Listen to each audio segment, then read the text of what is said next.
Tahukah kamu, dulu aturan puasanya jauh lebih lama dari sekarang. Bahkan, ada masa ketika umat muslim harus menahan lapar dan haus hampir 24 jam penuh, tanpa sahur seperti yang kita kenal hari ini. Lalu, bagaimana sebenarnya sejarah puasa Ramadan? Apakah ibadah ini benar-benar baru dalam Islam, atau sudah ada sejak zaman para nabi terdahulu? Di video ini, kita akan menelusuri perjalanan panjang puasa, dari manusia pertama di bumi, hingga akhirnya menjadi ibadah yang kita jalani setiap tahun. Puasa Ramadan adalah salah satu ibadah paling penting dalam Islam. Setiap tahun, jutaan umat muslim di seluruh dunia menahan diri dari makan, minum, dan berbagai hal yang membatalkan, mulai dari terbit fajar sampai terbenam matahari. Tapi di balik ibadah yang kita jalani hari ini, tersimpan sejarah panjang yang jarang dibahas secara lengkap. Ternyata, puasa bukan hanya milik umat Islam. Sejak zaman para nabi sebelum Rasulullah, ibadah ini sudah menjadi bagian dari perjalanan spiritual manusia. Di video ini, kita akan membahas puasa para nabi terdahulu, awal mula puasa Ramadan diwajibkan, masa ketika puasa terasa jauh lebih berat, hingga keringanan yang akhirnya diberikan kepada umat Islam. Sebelum lanjut, jangan lupa bantu channel ini dengan subscribe, like, dan share. Semoga setiap detik yang kita habiskan di video ini menjadi amal baik untuk kita semua. Sekarang, kita mulai dari awal perjalanan manusia. Puasa pertama dalam sejarah manusia. Menurut beberapa riwayat, ibadah puasa sudah dilakukan sejak Nabi Adam. Setelah diturunkan ke bumi akibat godaan iblis, Nabi Adam dan Siti Hawa harus menghadapi ujian berat. Mereka dipisahkan sangat jauh, dan Nabi Adam harus merasakan panas matahari yang membakar kulitnya. Dalam penyesalan mendalam, Nabi Adam memohon ampun kepada Allah. Lalu datang perintah untuk berpuasa selama 3 hari. Puasa itu menjadi bentuk taubat sekaligus harapan akan ampunan. Hari demi hari berlalu, perubahan mulai terasa. Hingga akhirnya, setelah 3 hari berpuasa, keadaan Nabi Adam kembali pulih.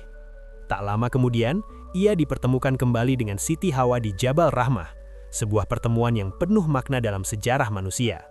Sejak saat itu, puasa menjadi bagian dari perjalanan spiritual manusia. Puasa di zaman Nabi Nuh. Berabad-abad setelah Nabi Adam, datang masa Nabi Nuh. Banjir besar menenggelamkan kaum yang menolak kebenaran.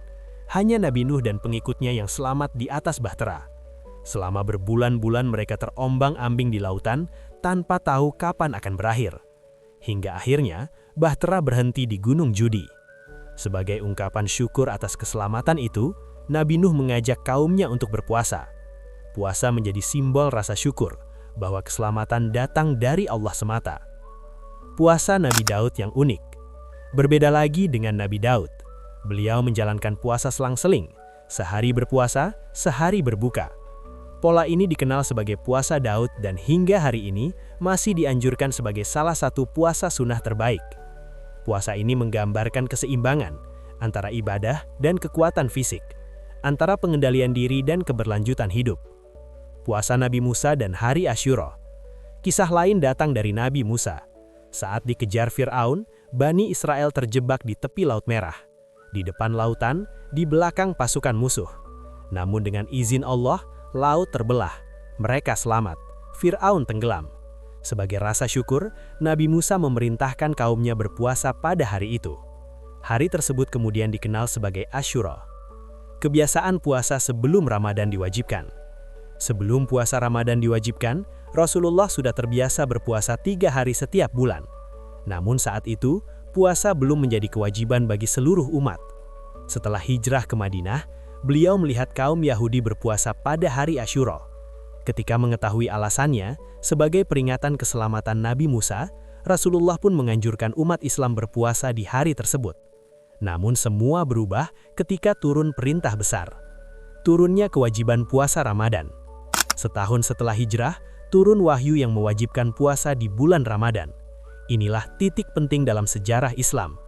Puasa Ramadan menjadi ibadah wajib bagi setiap muslim yang mampu. Namun pelaksanaannya saat itu tidak semudah sekarang. Ramadan di masa awal sangat berat. Bayangkan hidup di gurun panas, makanan sangat terbatas, dan harus berpuasa selama sebulan penuh. Bahkan dalam tahun kedua Hijriah, puasa berlangsung bersamaan dengan Perang Badar. 313 pasukan Muslim menghadapi ribuan musuh dalam keadaan lapar dan haus, ujian yang luar biasa berat. Ketika puasa hampir 24 jam. Di masa awal, aturan puasa jauh lebih keras. Umat Muslim hanya boleh makan setelah Isya. Jika tertidur sebelum makan, mereka harus menahan lapar sampai hari berikutnya. Hampir 24 jam tanpa makan dan minum. Hingga suatu hari, seorang sahabat bernama Qais bin Sirma pingsan karena kelaparan setelah melewatkan waktu berbuka. Peristiwa itu mengguncangkan hati banyak orang.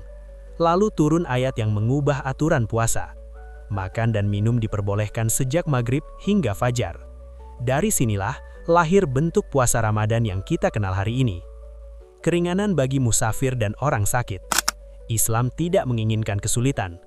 Orang sakit, musafir, lansia, anak balita, ibu hamil dan menyusui, semuanya mendapat keringanan. Sebagian boleh mengganti di hari lain, sebagian cukup membayar fidyah. Semua menunjukkan satu hal, Allah menghendaki kemudahan, bukan penderitaan. Makna besar di balik sejarah puasa. Kalau kita melihat perjalanan panjang ini, jelas bahwa puasa Ramadan tidak hadir begitu saja. Ia melalui proses bertahap, dari aturan yang sangat berat hingga menjadi ibadah yang penuh kemudahan. Semua agar manusia mampu menjalaninya, tanpa menghilangkan makna pengorbanan. Hari ini, kita berpuasa dengan waktu yang jelas. Ada sahur, ada berbuka, ada banyak kemudahan yang dulu tidak ada. Sejarah ini seharusnya membuat kita sadar bahwa ibadah yang kita jalani sekarang adalah bentuk kasih sayang Allah kepada hambanya. Kalau dulu umat harus menahan lapar hampir sehari penuh, maka puasa kita hari ini sebenarnya jauh lebih ringan. Semoga Ramadan tahun ini bukan hanya tentang menahan lapar dan haus, tapi juga tentang memperbaiki diri, mendekatkan hati, dan pulang kepada Allah dengan jiwa yang lebih bersih. Kalau kamu merasa video ini bermanfaat, tulis di kolom komentar. Semoga Ramadan kita lebih baik dari tahun lalu. Jangan lupa subscribe dan share agar semakin banyak yang belajar sejarah indah di balik Islam. Terima kasih sudah menonton, sampai jumpa di kisah berikutnya.